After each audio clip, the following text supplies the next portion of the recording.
ভারতে যারা ট্রিটমেন্ট করতে যায় অনেকেই ভয়ে থাকে যে আমরা ভাষাগত সমস্যায় ভুগবো কিনা, যার ফলে অনেকে চিন্তা করে কলকাতায় যাব, ওখানে বাঙালি আছে, বাংলায় কথা বলা যাবে। কিন্তু কলকাতার চেয়ে ভালো যেখানে ট্রিটমেন্ট হয়, কারণ কলকাতার বহু লোকজনই দক্ষিণে চলে যায়, মুম্বাই চলে যায়, হায়দ্রাবাদ চলে যায়, বেঙ্গালুরু চলে যায়, চেন্নাই চলে যায়, বা অনেকে দিল্লিতে চলে যায়। তার মানে কলকাতার চেয়ে ওখানে তারা মানে বেটার ফিল করে।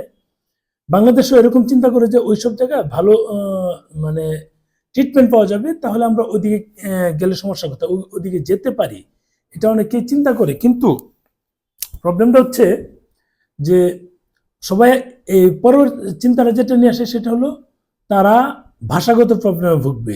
তামিলে গেলে তামিলের ভাষা, মুম্বাই গেলে মহারাষ্ট্রে মারাঠি ভাষা, হায়দ্রাবাদ গেলে কোনটা ভাষা আমি জানি না, মারাঠি হতে পারে, মানে যাই হোক, এই যে ভাষাগুলো এগুলো তো তারা জানে না, রোগীগুলা জানে, রোগীর সাথে যারা যায় তারা জানে না, তাহলে ডাক্তারের সাথে কিভাবে কথোপকথন তারা করবে, এরকম কিছু বিষয় থাকে। এই বিষয়গুলো নিয়ে আসলে কথা বলা। আপনি একটা বিষয় খেয়াল করবেন, দেখবেন যে যদি আপনি দিল্লিতে যান ওখানে একজন দুভাষী পাবেন, বাংলা ভাষাভাষী দুভাষী পাবেন। যদি চেন্নাইতে যান সেখানে একজন দুভাষী পাবেন, বা এখানে ওয়েস্ট বেঙ্গল বা উড়িষ্যা বা আসাম বা ত্রিপুরা বা এইসব জায়গা থেকে যারা বাংলা ভাষাভাষী লোকজন আছে, তারা বাংলা ভাষাভাষী বলতে বাংলা ভাষা বুঝে, এরকম অনেক লোকই ওইসব জায়গায় ইন্টারন্যাশনাল ডেস্কে চাকরি করে বা দুভাষী হিসেবে ওখানে কাজ করে।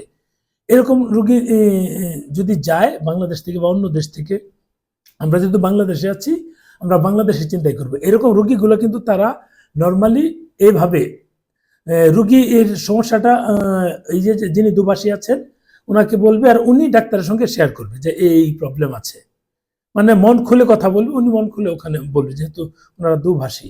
এই একটা সুবিধা হচ্ছে, মানে দুভাষীদেরকে দিয়ে কাজটা করানো যায়।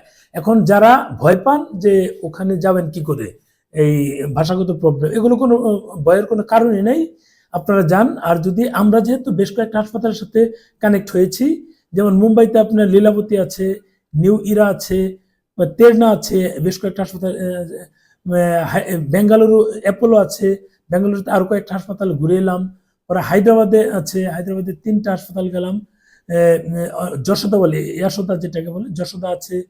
কলকাতা অনেকে চায়, মানে বেঙ্গালুরু মণিপাল যান, সেখানেও এই পাবেন। তারপর ফোর্টিস বলেন, বা কলকাতা যদি কেউ যান, তার তো ভাষাগত প্রবলেম নাই। দিল্লিতে ভাষাগত প্রবলেম সেখানেও আছে, মণিপালে যান বা যেখানে যান বাংলা ভাষাভাষী লোকজন আছে। কাজেই আমরা যেহেতু এটা নিয়ে কাজ শুরু করছি, এটা এক ধরনের সেবামূলক কাজ। শুধু যে আপনি ইনকাম করবেন খাবেন সেটা কিন্তু না, মানে বাঙালি কিন্তু চাইলেই যে আপনাকে ফ্রি দিয়ে দিবে সেটা কিন্তু না, আপনাকে বুঝতে হবে। আমরা বাংলাদেশি যারা আছে অনেকেই দেখবেন যে কমেন্টস করবে যে আমরা এটা নিয়ে ধান্দা করছি। ধান্দা তো হবেই, কিন্তু কেউ কি ফ্রি কোনো জিনিস দিয়ে দিচ্ছে কিনা? আমরা তো একটা কাজ করছি, কাজের বিনিময়ে আমরা একটা পারিশ্রমিক নিচ্ছি, আর তো কিছু না। রোগীদের কাছ থেকে কিন্তু নিচ্ছি না, নিচ্ছি আমরা হাসপাতাল থেকে, যেহেতু হাসপাতালের সাথে আমরা কানেক্টেড, ওইভাবে নিচ্ছি। এখন ওইটা আমাদের তো একটা যেহেতু অফিস আছে, লোকজন আছে, যেহেতু আমাদের চলতে হবে, সে কারণে এটা আমাদের চলা। যাই হোক, আপনারা যারা এই দুভাষীর প্রবলেমে ভুগছেন তারা যোগাযোগ করতে পারেন। তাছাড়া মুম্বাইতে ক্যান্সার চিকিৎসার জন্য বেস্ট জায়গা মুম্বাই।